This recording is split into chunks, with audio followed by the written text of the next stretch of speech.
Vous écoutez En bonne santé, le podcast qui vous aide à le rester.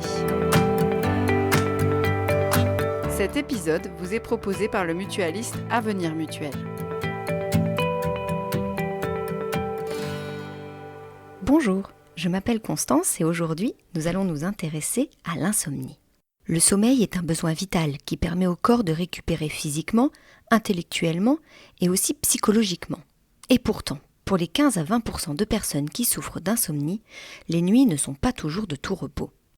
Des problèmes d'endormissement, des réveils nocturnes, voire des réveils précoces perturbent leur nuit et sont responsables de troubles en journée, comme des pertes de l'attention ou des somnolences. Pour en savoir un peu plus sur l'insomnie, en connaître les causes mais aussi les traitements, je suis allée à la rencontre du docteur Rachel Debs, neurologue au pôle neurosciences du CHU de Toulouse et spécialiste du sommeil. Je lui ai d'abord demandé comment se définissait l'insomnie.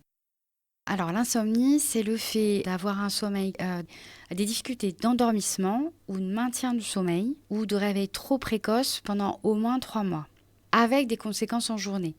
Manque d'énergie, somnolence et troubles de l'attention, l'insomnie a en effet des conséquences en journée. Mais sommes-nous nombreux à en souffrir ? Ça touche énormément de gens et la pandémie a accentué encore ce trouble. Pourquoi ? Parce qu'en fait, il doit y avoir une distinction entre le jour et la nuit.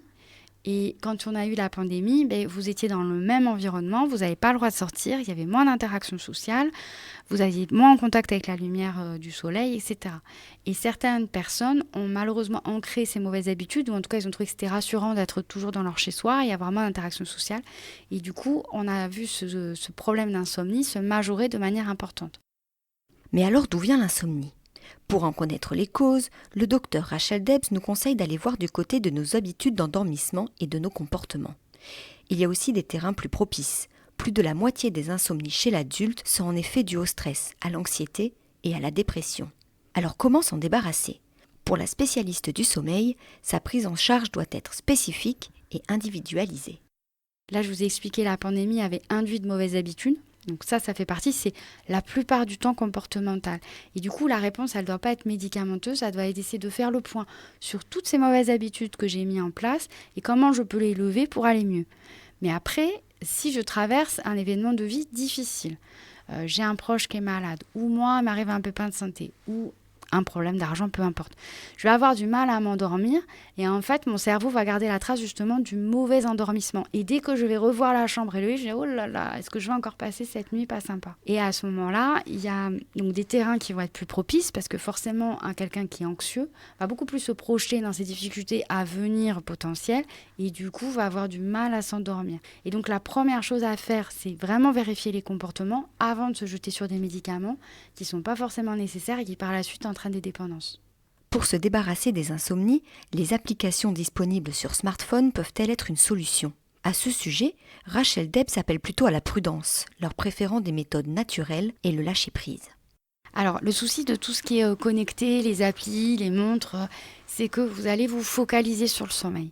Or, il faut que le cerveau, il prenne, lui, de manière, alors que vous êtes inconscient, il prenne la main de manière réflexe. Donc il faut absolument que vous soyez dans le lâcher-prise. Or, tous ces objets connectés, quels qu'ils soient, ils ne vont pas vous aider à ce lâcher-prise. Il faut vraiment qu'on aille vers du simple, du comportement, du naturel. Alors, il y a des médecins qui sont formés à ça. Il y a de plus en plus de psychologues aussi qui sont formés à ce qu'on appelle les thérapies cognitivo-comportementales, qui reprennent avec vous en finalement peu de séances, moins de 5, les mauvaises habitudes que vous avez mises en place, en faisant ce qu'on appelle un agenda du sommeil, et pour arriver à modifier ces mauvais comportements que vous avez mis en place. Et dans 80% des cas, c'est réglé. S'il reste des choses derrière, c'est peut-être que ce tempérament anxieux qu'on peut avoir, il est exacerbé et que peut-être il faut aller plus loin dans des prises en charge à ce moment-là plus spécialisées. Vous l'aurez compris, l'insomnie est généralement comportementale. Alors pour vous en débarrasser, n'hésitez pas à revoir vos rituels de coucher. Évitez par exemple les écrans 2 heures avant d'aller au lit, mais aussi les repas trop copieux ou les boissons énergisantes. Préparez-vous une chambre accueillante et apaisante en essayant d'y maintenir une température de 19 degrés.